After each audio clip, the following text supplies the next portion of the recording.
Hello, everyone. Good evening. You're welcome to Early Intervention Matters podcast. I hope you've all had a good week. Today, we have a very special guest all the way from United States. We're going to be speaking with Daniela and hearing a lot about the great work she's doing in supporting children with one key factor which we know lots of children struggle with, which is reading. I was lucky or fortunate to meet Daniela on a platform which you find guests to speak to and interview. And as you know, I always look for people who can bring light into the difficulties which children I see deal with.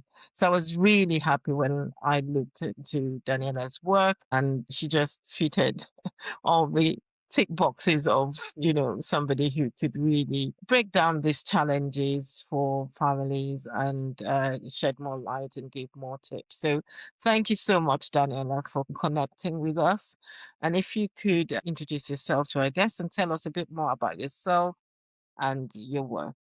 Absolutely. Well, first of all, thank you very much for having me. I'm very excited to be here, and I'm very excited to be talking to you about reading struggles, whether dyslexia or otherwise. It's one of my favorite topics to talk about. So, I was actually a lawyer in Washington, D.C. for about 25 years, and then decided that what I really wanted to do was teach dyslexic kids to read. So, I took some of those wonderful skills I had developed as a lawyer, and I turned and went back to school, got a master's degree in special ed, and did a bunch of specialized trainings in teaching dyslexic children to read and spell. I absolutely love what I do. We're an organization. It's called Kids Up Reading Tutors, so an organization in the United States that works with kids primarily in the U.S., although we do have a few outside the U.S. now. We are 17 tutors currently working with about 70 students. The kids we work with are range in age from what we call first grade all the way through 12th grade. So basically the school years. So Mm. we take kids whenever they come to us. In some cases, that means they were diagnosed with dyslexia as early as first grade. In some cases, it means there is no diagnosis, but the parents noticed that there was something going on here with reading and spelling. And in some cases, the children were diagnosed with dyslexia as teenagers. A lot of times that happens as they're heading toward the kind of like college entrance exams that we have here in the US. They're called the Mm. ACTs and SATs. And in preparation for that, parents sometimes, are worrying about their students, and then they get their children tested by a psychologist. And lo and behold, the explanation for the struggles that they've been having for years and years is dyslexia. And so we have a lot of testing psychologists who refer families to us as well. So our kids range from grade 1 through grade 12. We have the occasional college student, but not very many. Great. Sounds like you have a very nice framework about how the children come to you, which is really good. One of the things we struggle with here, and which I see in my clinical practice, is lots of children come to see me for neurodevelopmental problems. So they get referred by their physician, their primary care physician. Some children come to see me because I also run a private practice apart from working for the National Health Service. So some parents will self-refer. And one of the key things I explore when I take my developmental history is the educational history. I always find it quite interesting that a lot of the children have had difficulties with reading, which people haven't really recognized that that's the core problem, because what the children have sometimes presented with is kind of anxiety around schoolwork, behavioral challenges. And so the behaviors have been things that people have focused more on. And when you start delving into the educational history, then you start finding that there's almost a fear of, reading and written work. And then parents become worried about, is it the behavior that's causing them not to read? And so it's quite interesting that lots and lots of children, I would say, have these difficulties, and it's a major thing that we have as difficulties for children we see. That was one of the things that made me really pleased to be talking to somebody who knows a lot about this field and helping children. So just going through, what does typical early reading development look like? And when typically do children with dyslexia tend to divert from that path? So what are the early things you find, and what would we say is good or expected reading skills or trajectory for the parents pick up when that's not happening? Yeah, yeah. It's actually fascinating. It turns out they've done brain scans. They've determined that you can actually, with fairly high likelihood, determine that a child has dyslexia before you ever teach them to read. Like you can do brain scans on a 4-year-old and determine that that child is likely to ultimately have dyslexia when they start learning to read, even though nobody's ever taught them to read yet. Nobody's even started with Mm, that process. So it really is a matter of, I'm going to use the layman's terms here and just say, it's how the brain is wired. Does the child really understand that words are made up of individual sounds? And if you string sounds together in different combinations, you get different words. To somebody who's a fluent reader and a good speller, well, yeah, of course, sounds are words and words are sounds, of course. But to somebody whose brain is not wired that way, that is far from obvious. mm, And so one of the earliest signs is, can your child pull apart a word? Like, for example, if you ask your child, you say a word, say ball. Okay, what's the first sound in that word? And can they tell you that that's a B? They don't need to know the name of the letter, but can they tell you that in order to produce this word ball, they are actually producing individual sounds, and the first sound that they are producing is a B. And can they tell you other words they know that start with a B? mm, Or can they tell you a bunch of words that they know that end with a, and you can substitute in any letter, any sound that you want. But in order to be able to do that, you have to have a fundamental understanding that a word is made up of individual sounds, as opposed to ball is a word, and bat is a word, and tree is a word, and desk is a word. And if you don't understand that those are composed of individual sounds and that we take those individual sounds and put them together in different combinations to make different words, then you're likely to have more difficulty with learning to read. It's also related to things like rhyming. So, mm, to go back to the word ball, can your child tell you fairly early on, can they tell you other words that rhyme with ball? mm, Ball, fall, tall, wall, call, and so on. In order to be able to do that, you have to be able to split off that initial B sound, that initial B. So ball is composed of a B at the beginning, and then we call that the onset, and then the rhyme, which is the vowel and everything after it. So all. So B, all. And if you can take ball and separate it out into the onset and the rhyme, and then swap out that onset. So instead of the B in front, you're going to have a K or a F or a H or whatever, call, haul, fall, maul, wall, and so on and so forth. That's how rhyming works. But for a lot of kids, rhyming comes naturally. But there are a lot of children for whom rhyming just doesn't make any sense. Like you ask your child to tell you what rhymes with ball, and they say bat because, bat's mm, related. They haven't understood how rhyming works, that you can split that word apart, keep a part of it steady, and swap out a different part of it. So that would be one of the early signs. And that can all be done orally. You don't need, the child doesn't need to know how to spell anything, doesn't need to even hold a crayon or hold a writing implement of any sort. If kids are mm, having a lot of trouble with it and they're a little bit older and they've learned the letters and the sounds, it very much helps to bring in the sounds and the letters. But if you're working with a 4-year-old who maybe hasn't learned that yet, you can just start at a completely oral level and mm. really help them develop that understanding that words are sounds and sounds are words. And that's That's okay. critical to becoming a fluent reader. That's really good explanation. Tuning to what you were saying before about the behavioral issues, we see it a lot. When a new student comes to us, I've talked to the parents up front and I do screeners with a child. And as part of that, we're having a whole conversation. So tell me more. What's going on at home? What's going on in school? And a lot of times there is anxiety involved. Sometimes school refusal or, heading in that direction of school refusal. A lot of times it spills over into math. It spills over into Yeah. other subjects at school. It's not just a problem in your English language class. Yes. it becomes it might start as a reading problem and a spelling problem and a problem in English class. But if you're asked to read word problems, for example, in your math class, and you can't read those Yeah. instructions, you can't read the prompt, well, then what started as a reading problem soon enough is going to become a math problem. Yeah, definitely. Yeah. And I do see this. Some children will be very good with mental maths, and then families think they're really good with their mental maths. Then it comes into when they now have the worded problem. A lot of them freeze and they're so Yeah. anxious. And yeah, and this is something we see. Yeah. Yeah, and anxiety is a huge part of it as Yeah. well because, I mean, imagine you're the child, you're going to school, you're looking around at all these other students who can do this seemingly with ease, and Yeah. it doesn't make any sense to you. I mean, that would make me anxious. I completely understand that.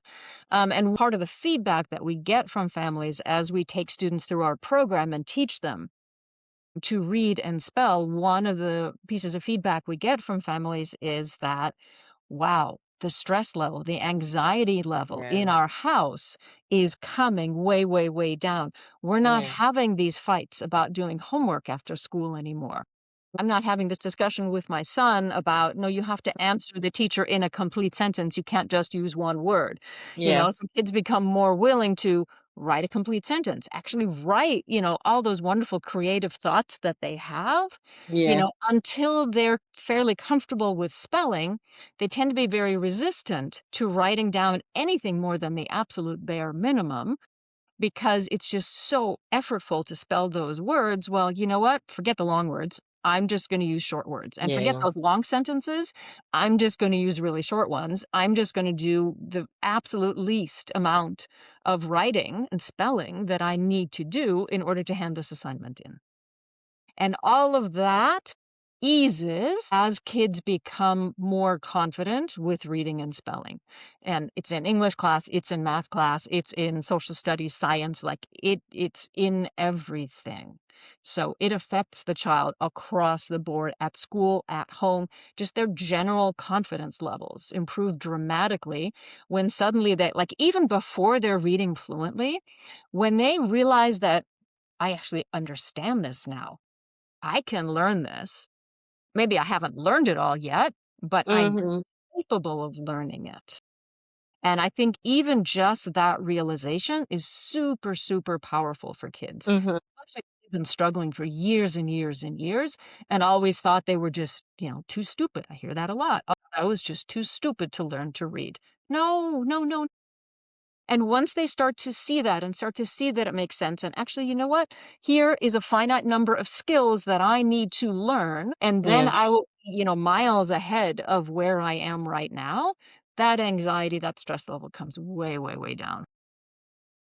Yeah, I'm so pleased that you've outlined that bit because I get referred lots of children with suspected attention deficit. And I'm sure you probably have seen a lot of children where problems have been felt to be due to attention difficulties, whereas actually it is a reading problem and that anxiety that comes in. So they produce very little work or they avoid the work. And sometimes when we've done those assessments and tried to explain to the families that the child is not really meeting the core criteria for attention deficit, but there are definite issues with the learning, the reading, the writing. The parents sometimes do not understand how that relates to the child because the child can appear as if they're not listening or not producing the work because they can't concentrate, but we do see a lot of children with reading problems where we then ask the parents to go and get them tested. And like you said, once a child is achieving and getting the support they need, we see the anxiety levels and that sheer confidence coming in for the child. So it is so, so important. In fact, I wish it was possible to assess for these difficulties in any child being sent in for, say, ADHD assessment. I always feel that it would be lovely to have that assessment alongside assessing for ADHD because there's a huge proportion of them who still have difficulties even when they get the diagnosis of ADHD. Yeah. I mean, there's a huge overlap Yeah, between children with ADHD and yeah, children with dyslexia. yeah. And one thing that I think really, really affects these kids is if you're having such a hard time with reading, that means you're having to expend so much more effort and focus as you're trying to decode those words. You're actually having to work so much harder than some of those other children in the class for whom reading just comes naturally. So Mhm. it might not even be that you have ADHD, that you have Yeah, focusing. You might be able to focus just fine, but the demand on your focus is so much greater because you're having this trouble with reading. The kids are overwhelmed. So I agree completely. It would be wonderful if we could check, every time a parent is concerned about ADHD, we'll also check their reading. yeah. Maybe also check their math skills, like a more comprehensive evaluation that checks to see if there's something else at play here. Mm. We've started most of the states in the United States have passed laws that are requiring schools now to test children for dyslexia in kindergarten and first grade. Really? Okay. I don't know that it's implemented in all 50 states yet, but we're at least moving in the right direction. Mm. Parents are now in more and more states getting letters home saying, "Hey, we've tested your child, and this is not an official diagnosis of dyslexia, but here's some warning signs. We're seeing some red flags, and you might want to keep an eye out for this." That's really interesting. What's the youngest age? I mean, here in the UK, there are times when I've asked parents to speak to school about testing their child, and they've been told the child is too young and that they can't test just yet. So, what's the youngest age that you can do this test? It's interesting. I don't actually know. I'm not a testing psychologist. I know I've seen lots of kids in first grade who've been tested. So I know it's done in first grade here. I don't recall ever seeing a formal diagnosis of dyslexia for a kindergarten student. So Hmm. kindergarten for us is 5 years old. First grade would be 6 year old. So I have not seen a formal diagnosis in the 5-year-old crowd. Hmm. But having said that, we don't usually work with the 5-year-olds, so Mm. I'm not saying it can't happen or it doesn't happen. I'm just saying I haven't seen it. That's not the population that we work with very much. We Mm. do work with some 5-year-olds, primarily who are younger siblings of students that we've worked with or are currently working with. So this, as I'm sure you know, and probably your listeners know, there's a huge familial component to all of this. So if there's one person in a family with dyslexia, there is a very good chance that there are other people in the family with dyslexia. Oftentimes I'll ask the parents who've come to me about their student. I'll say, "Did either one of you have any trouble with reading or spelling as you were growing up?" Or how, and maybe any of your siblings, so any of the child, aunts or uncles or grandparents, and most of the time, one of the people I'm talking to, one of the parents will raise their hand and say, "Yep, it was me," or "Yep, my sister," Mm. or "Yep, my brother." And so we actually always have a good number of sibling pairs or sometimes cousin pairs. Mm. Because when one family has their child in tutoring with us and sees that it's working and their child is learning to read and spell, that news travels like wildfire within that family. And Mm. then suddenly we've got, siblings and cousins and, others coming from the same Yeah, family from other parts of the country. that's great. So, as a clinician, obviously seeing children in clinic, are there some questions that you feel might be useful for us to, explore with families just to help to pick up these concerns? What would your advice be for clinicians? Because a lot of them are coming through the neurodevelopmental route and referrals. Sure, sure. And I know that when we take the history, the developmental history, obviously we're looking at a lot of the neurodevelopmental disorders. But in terms of the educational history, when we take that, are there things that would be useful to explore? Yeah, I mean, we actually have something on our website called the checklist red flags for dyslexia or something like that. So there's a Okay. bunch of good questions on there that you might consider, that you might ask. There's, in addition to there being a big overlap between students with dyslexia and students with ADHD, there's also a huge overlap between students with dyslexia and students who have other language issues. Mhm. Developmental language disorder, students who have articulation issues, they can't pronounce the R's or the L's, or students who have trouble, instead of saying spaghetti, they will say paschetti. All of those are signs of, again, layman's terms here, I'll just call them glitches in the language system. And as you have some glitches in the language system, you're more likely to have other glitches in the language system. So if your Mhm. child is having a hard time pronouncing R's, for example, there's a good chance that they're going to have a harder time learning to read and spell blends with R's. So these things are absolutely connected. Not everybody with dyslexia has an articulation issue, but if your child has an articulation issue, dyslexia is something to be on the lookout for. Okay. Let's just put it that way. So another, if you don't mind me should I just keep going? Yeah. Yeah, keep going. I could talk forever about this stuff. No, I'm enjoying this. I'm learning a lot. Another one would be to ask parents, do they feel like their child is memorizing words? Like Okay. that's one of the hallmarks of dyslexia, that the child, rather than trying to sound the word out from left to right, this letter is associated with this sound, this letter with this one, and then running it all together. What these kids very often will do, because they don't understand that that's what they're supposed to be doing, they think they're supposed to be memorizing all these words. And so they think they're supposed to memorize this one and this one and this one and this one. And they're looking around the classroom thinking, oh my gosh, everybody else's memory is so much better than mine. I can't memorize all these words. But that's what they're desperately trying to do.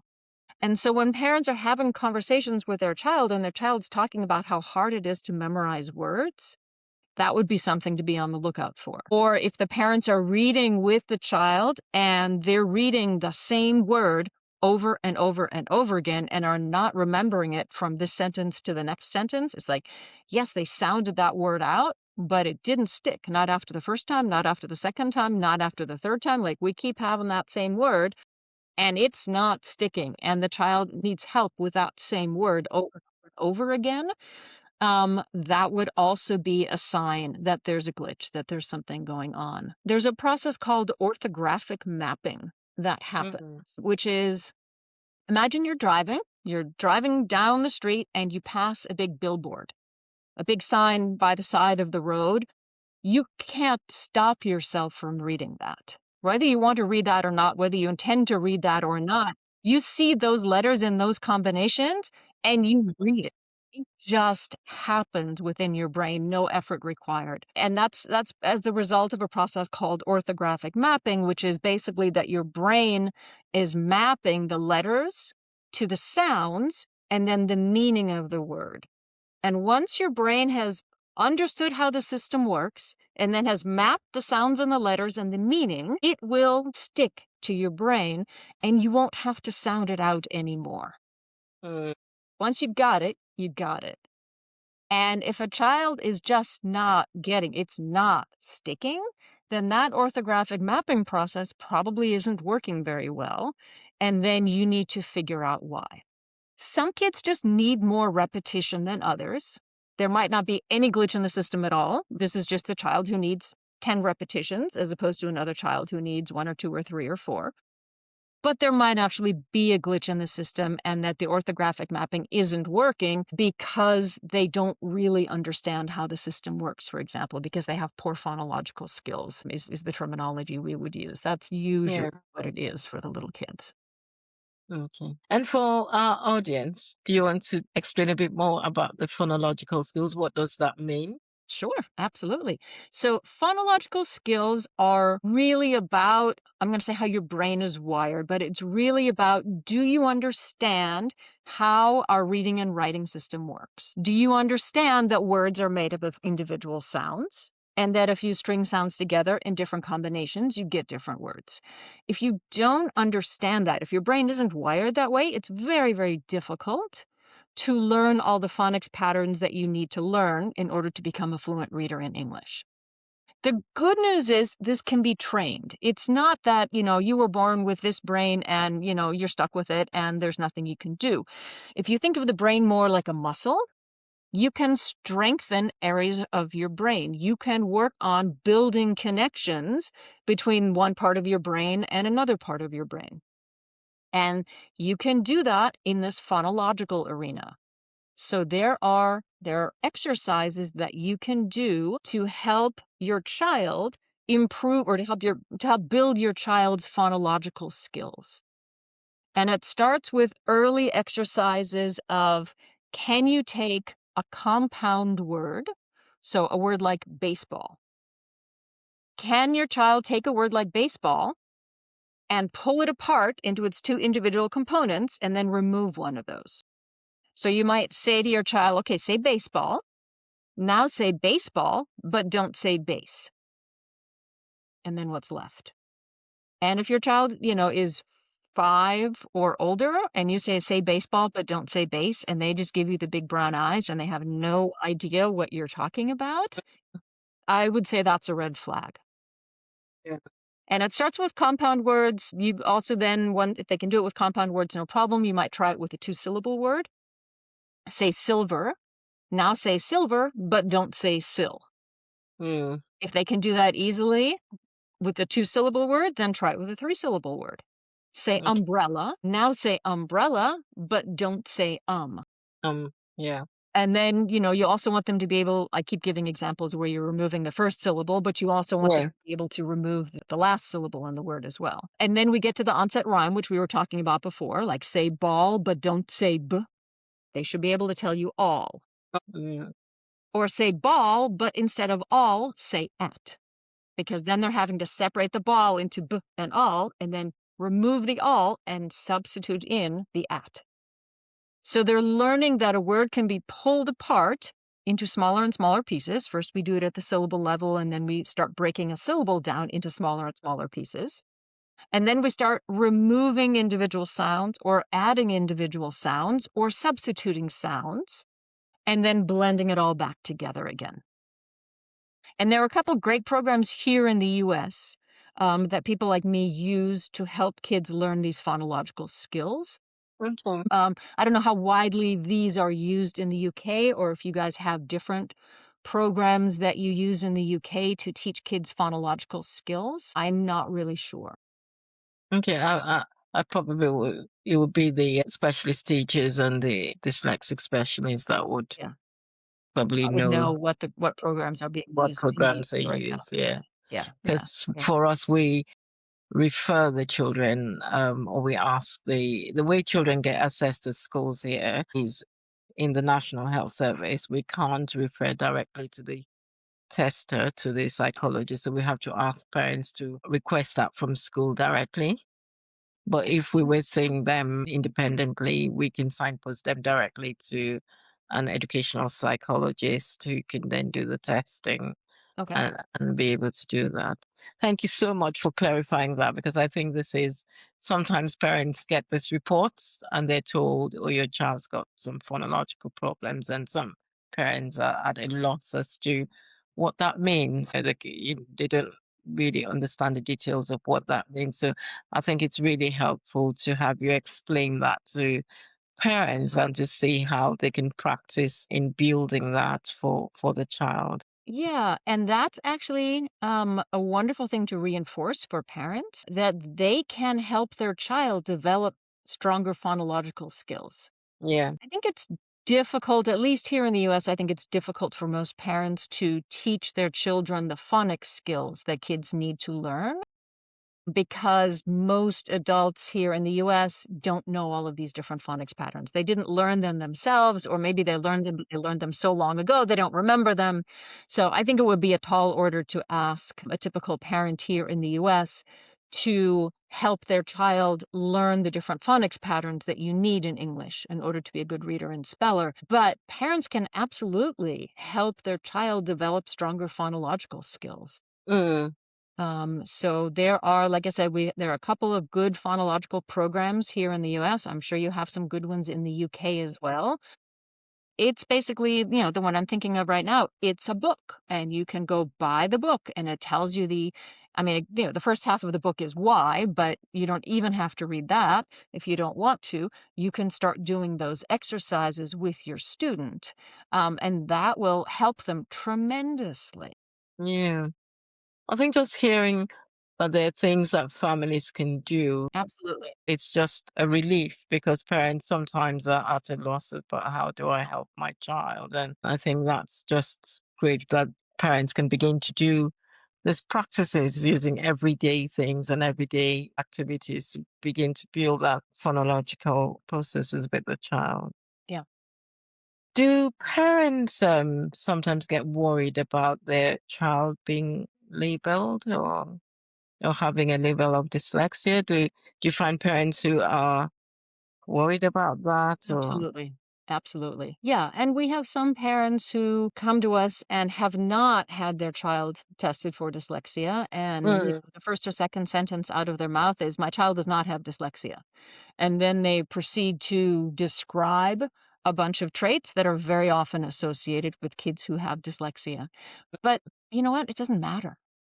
yeah, For our purposes as tutors, as people who teach kids to read who are struggling with reading and spelling, it doesn't matter whether the kids have an official diagnosis of this is a dyslexia, knowledge. whether they Yeah. doesn't even matter whether they do or don't have dyslexia, no matter diagnosis or not. The kids who are having trouble with reading need really good, systematic, explicit instruction in whatever skills they're missing. Usually that's phonological skills and phonics skills. And then you also get into spelling rules and morphology and fluency and other things. But what you really need is you need an assessment up front of some sort. It doesn't have to be a dyslexia assessment, it could be just a reading assessment to try to figure out where those problems are. What skills does your child already have? And what skills are they missing? So Yeah. that you can then or yourself or, hire a tutor or whatever you want to do, but you can then focus on those skills that your student is missing. And if we have if we have a first grade student, we would generally, we'll screen them up front, figure out what they know, what they still need to learn, and then we'll Mm, start with the kindergarten skills. You need to start with the earliest skills that they're missing. And once they've got okay. the kindergarten skills, then you teach them the first grade skills. And once they've got those down, then you teach them the second grade skills. And we do that same process no matter how old the student is. Okay. So even if we have a student coming in who's, a teenager, they're a freshman, sophomore, junior, senior in high school, we still go through that same process of doing those initial screeners to figure out, okay, what do they know and what do they still need to learn on the phonics front, on the phonological front. Depending on how that goes, I may also check their spelling skills up front. But usually, if they've got weak phonological skills and a bunch of holes in their knowledge of our phonics patterns, you don't even have to go do a spelling screen. Very good. Already know what you're going to find. All right. Because Yeah. you don't have those. So you got to start with those earliest skills and then build up from there. That's really super important. I have every once in a while, I talk to a parent who says, "Well, my child's in third grade. And so I want you to teach them the third grade skills." And I'm like, absolutely, we'll get there, but we need to make sure they're solid From the basics, yeah. and the first grade skills. And there are some parents who don't want that. They're like, no, Yeah. she's in third grade. I want you to teach her the third grade skills. And, we've suggested to those parents that they go find themselves a different tutor because that's not going to be effective. They exactly. We don't do that. Yeah. And when you were talking about you need to sort the basics out before you go on to the spellings and all that. It just brings up to sometimes parents will come and say he keeps failing his spelling test repeatedly. And, he's done it several times and he fails even when you teach him the words and you think he's learned it, but he's failed. And, in our conversation, and I'm just thinking, yes, this makes a lot of sense because once you haven't sorted out the basics, the phonological aspects and all that, then that child is going to struggle to just come up with the right spellings. Yeah. And I would say your memory And anxiety and other things will Yeah. also play a role in those spelling tests. Because Yeah. you can, if a child doesn't understand how the system works and they're learning those spelling words for the spelling test by memorizing them, that's not a solid way to learn to spell in English. Mm, And it's very much subject to then interference by anxiety, for example. So if you haven't actually learned to spell them, in fact, you've learned to memorize how to spell them, and then you have, test anxiety because you're completely concerned about your scores on this upcoming test.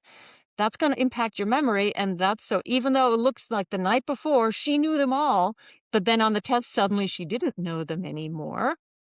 There's something else going on there. And it just might be that she didn't actually learn them the traditional way, the way you'd want the child to learn them, but instead she memorized them. And then the memory was impacted by the anxiety or by something else going on. yeah. Yeah, I think this is just a great discussion because as we're talking, I'm thinking about young people whom I've seen and where that has been quite a significant anxiety for the young person, and parents are trying to work out, but you know, what could be going on. And one of the easiest things parents always think is it just attention deficit problems? right. But when you've gone through, you can see that there are actually problems with that child's learning of, That's right. of the basics. And the teachers comment on that as well. And also, it's good to see that you have to go back to resolve that problem. You have to actually get the child to learn the foundations and then build from there. Because if not, they are not going to be able to do it successfully. That's right. That's right. Yeah. And that's what we see over and over again with students of all ages. Yes. So, how long does it take, on average, for a child to go from? The $1,000,000 question. That's the $1,000,000 question. That's the question every parent asks me. How Yeah. long is this going to take? And I'll give you the same answer that I give the parents. I don't know at this point. We need to do usually that question comes up in the very first conversation. And I explain, well, the first thing we need to do is we need to figure out what does she already know and what does she still need to learn. So first, you need to figure out sort of a size and scope of the problem. Are his phonological skills perfectly intact and he's just missing a dozen phonics patterns? That's going to be quick and easy. Mm, But if his phonological skills are very weak, and by the way, we need to go back to kindergarten skills to shore up those kindergarten skills and then build up from there, that's going mm, to be a much larger problem. So first we have to figure out, is this, a small problem, a medium-sized problem, or a large problem? And then, of course, there are lots of other questions like, well, how quickly is he or she going to pick it up? Because so we have in our program, we have everything divided up into different skills. And on average, most of our students will learn one of those skills per 45-minute lesson. But I've worked with kids who've learned 4 skills in 1 lesson, and I've worked mm. with kids who needed 4 lessons to learn 1 skill. So So it all depends on the. how quickly are they gonna pick it up? And, oh, by the way, how often are you doing the tutoring? Okay. Because if you're just doing tutoring once a week, it's basically a waste of your time and money. You're not gonna So see. what do you recommend in terms of? So, again, it depends on, well, how many skills is she missing? Is he missing? How quickly do you want him to get caught up? For some kids, you know what? This is not a big deal. It's not affecting his self confidence. He's a happy go lucky kid. Doesn't matter really how long it takes. We only want to do this twice a week and he'll get caught up. Mm, It's caught up. And that's totally fine. But other parents come to us and say, this is a major problem. It is affecting her self confidence. It's causing anxiety. She doesn't want to go to school, on and on. And then you're going to want to do more sessions per week to get caught up more quickly. mm, And there's a certain number of skills that the child has to learn. And if you're doing sessions 4 times a week, they're obviously going to learn all those skills much more quickly than if they're only doing tutoring sessions twice a week. yeah. So parents have a huge influence on how long this whole process is going to take. But Mm, to your original question, how long does it take on average? Most of our students get caught up in somewhere between 4 and 9 months. okay. But Most of our students are doing it 3 times a week or even 4 times a week, and then in the summers, it's often 5 times a week because a lot of times parents will want their child to get caught up by the start of the new school year. Mm, And so then we'll put a lot of time and effort into working with that student over the summer with the goal mm, of getting them caught up at the beginning of the school year. And for those kids, that generally means 5 days a week for an hour a day. okay. But most families can't do that during the school year. That's too much. So we do tutoring sessions either 45 minutes or an hour, and then we'll do it anywhere between 2 and 5 times a week. Wait, okay. The student, their schedule, everything else that's going on. But like I said, once a week isn't gonna make they're Make not it a mess. progress at once a week for it to really be worth it. And it's actually good to do it, consistently so Yeah, that the child then benefits absolutely. from it.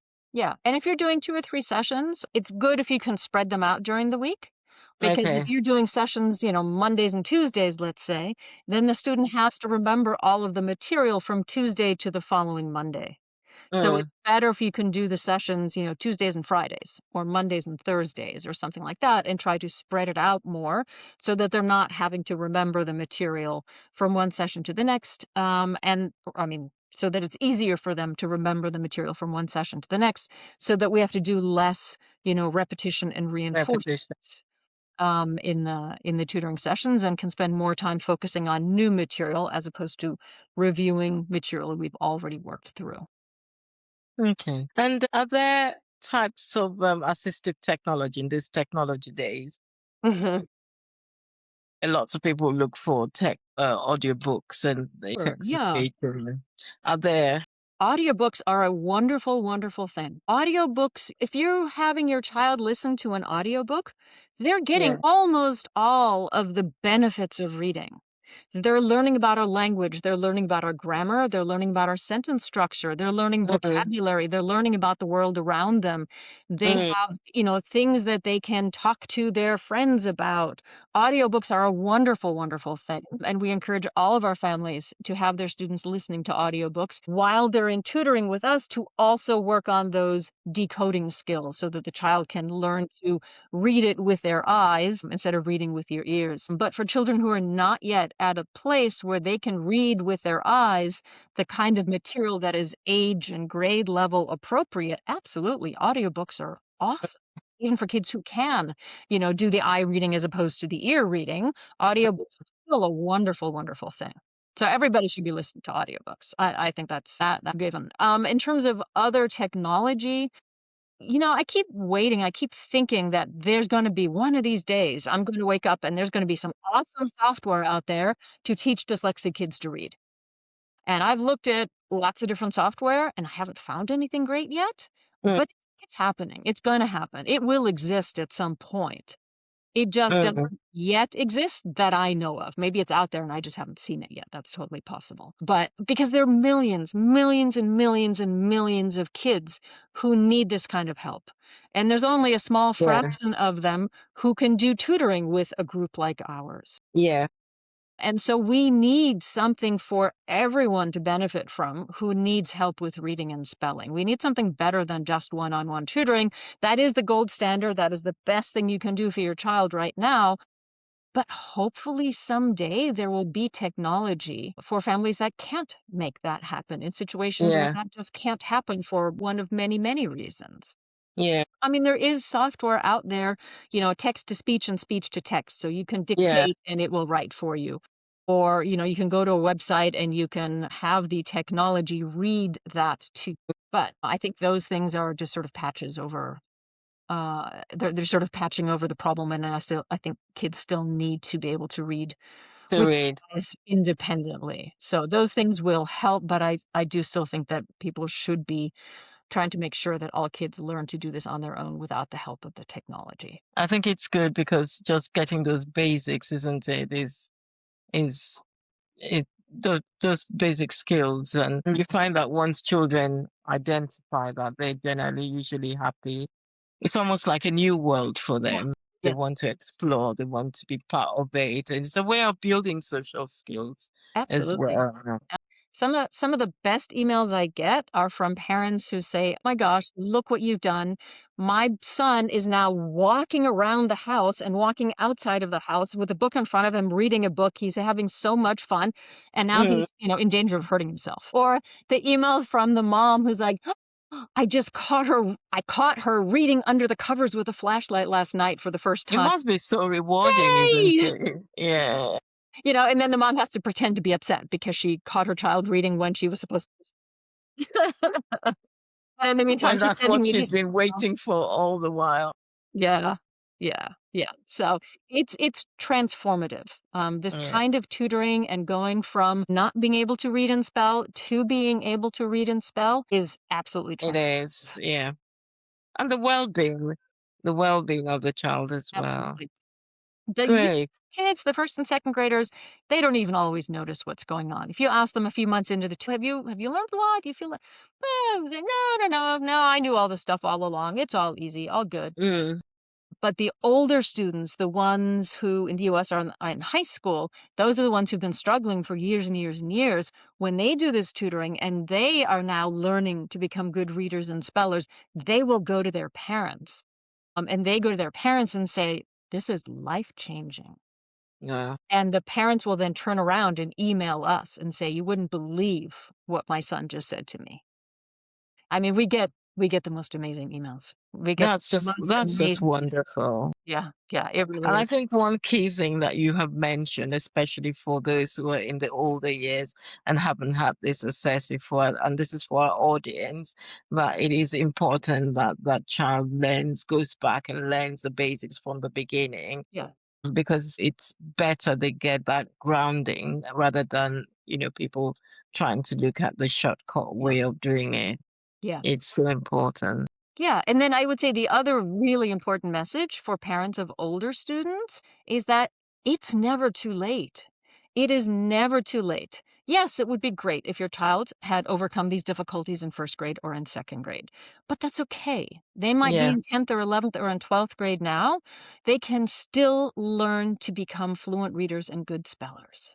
And that I think is a really important message to get out there because I think a lot of parents worry that they missed their boat. I should have done this years and years and Yeah. years ago, and now there's nothing we can do. And that's not true. It's not Yeah. true.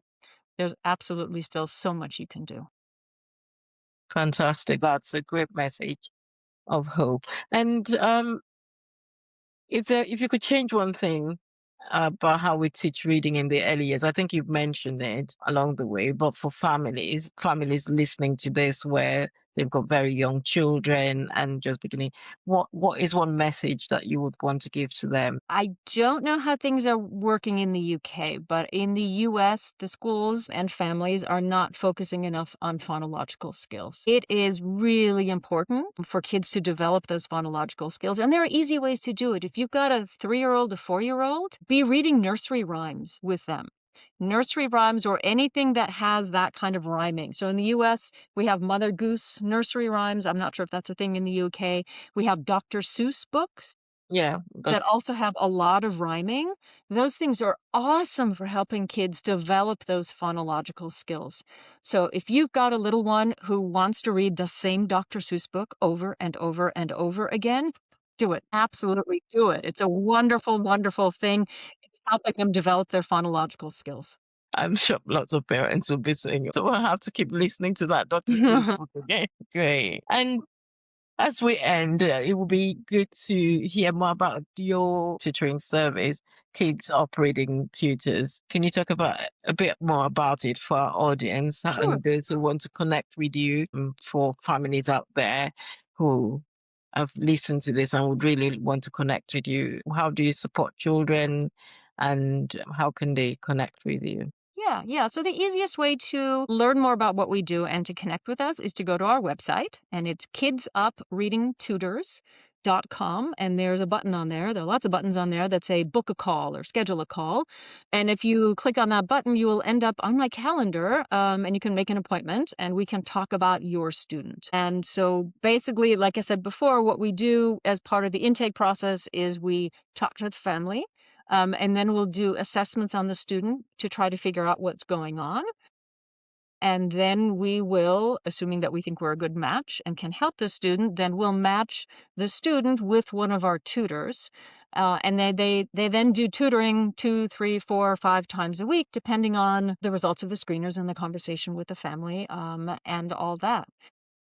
The one thing we haven't talked about yet is that the fact that it's an Orton Gillingham-based program. I'm not sure how well known Orton Gillingham is in the UK. In the US, that's a really big deal. It is a way of teaching kids phonics patterns primarily, but also fluency and spelling rules and morphology and many of those things that go into becoming a fluent reader. So our program is designed to be done online. Almost all of our students are working online with their tutor, and we have a strong phonological component, and then we have this Orton Gillingham based program for phonics, spelling, phonological skill. Morphology, and so on and so forth. Great. And we will also include the links and how people can connect you. We will include that. So great. And I think one of the other things that we felt would be useful or interesting to know is what barriers do you see in families? Obviously, we've got diverse group of children when in schools or from different backgrounds. You find out that some children from different backgrounds take up the programs more. Is there resistance from some people taking on the programs? And are there ways in which you aim to break through those barriers? Yeah, I mean, it's a little bit hard for me to answer because when people reach out to us, they've already realized that their student is having an issue Brilliant. Yeah. and they want help. So I'm not sure we have sort of the barriers quite like you're describing, but there Yeah. are absolutely, special factors to consider when you're working with a student from another language, from another culture. Because we're in the United States, we have a lot of Spanish speakers in this Okay. country, and there are differences between English and Spanish that tend to affect the kids we work with. So, for example, in English, we've got the short vowel sounds, and in Spanish, they also have short vowel sounds, but they don't have quite as many vowel sounds as we do in English. And so the kids who are native Spanish speakers, for whom English might be a second language or maybe even a first language, but the language spoken at home is Spanish, they will very often, for example, have trouble distinguishing between a short E and a short I. Because in Okay. Spanish, you don't have those two sounds as two separate sounds. Okay. And then so there's certain patterns, there are certain things that we see in kids from particular backgrounds. And so to be on the lookout for those. And we do our best to match students with tutors who have a similar linguistic background. So we have a fair number of tutors who are native bilingual Spanish English speakers. We have a tutor who speaks Russian, and so we have a few Russian kids that she works with. We have tutors like I speak German, a little bit of this and a little bit of that. If the tutor has even just a bit of knowledge and has just learned even the basics of another language, it will be easier for them to recognize those kinds of issues Yeah. and to be able to say to the child, "Oh, I know why you're pronouncing that way. It's because that's how you would pronounce it in the other language you speak at home, but Yeah. in English, we actually pronounce it this way." And even sort of helping the child in that way draw this distinction between, okay, this is what's happening in this language and this is what's happening in that language will help them sort of sort out these issues. And the other good thing is that even though we do all of our instruction in English, we've heard from many, many families that, well, you taught her to read in English, but she's reading much better in Spanish now as well. Mm. So the phonological piece in particular carries over into Carries on. their Yeah. languages that the kids might be speaking. Great. Thank you so much, Daniela. It's been an amazing session. It's been great. It's been really amazing. I've learned a lot from the session, being able to understand the basics, the building blocks, and just removing those barriers that parents usually have and those anxieties. Because saying that your child struggles with reading and the emotional components and the fears and worries sometimes makes them so worried, and they begin to think, is this ever going to happen? And I think one of the reassuring things that you've said to us today in the audience is it's never too late. That's right. So for families of older teenagers to have been struggling with reading, and there is hope. It's never too late to start, and please seek help. Absolutely. And we're so grateful. Daniela has provided her links for us, which we will put in the session when it's being published, and we would like you to connect with her. And the great thing is that the program is online, so which is great. So people from all over can access this That's program, right. which That's is right. great. Yeah, yeah. Oh, it's been wonderful talking to you. Thank you so much for having me on. I really enjoyed this. Thank you so much. Thank you. For me as a clinician, it's been great, even for asking questions on a day to day when I see the children. It's just helped me in that, when families say, oh, they're struggling to read, just expanding a bit more and picking up red flags.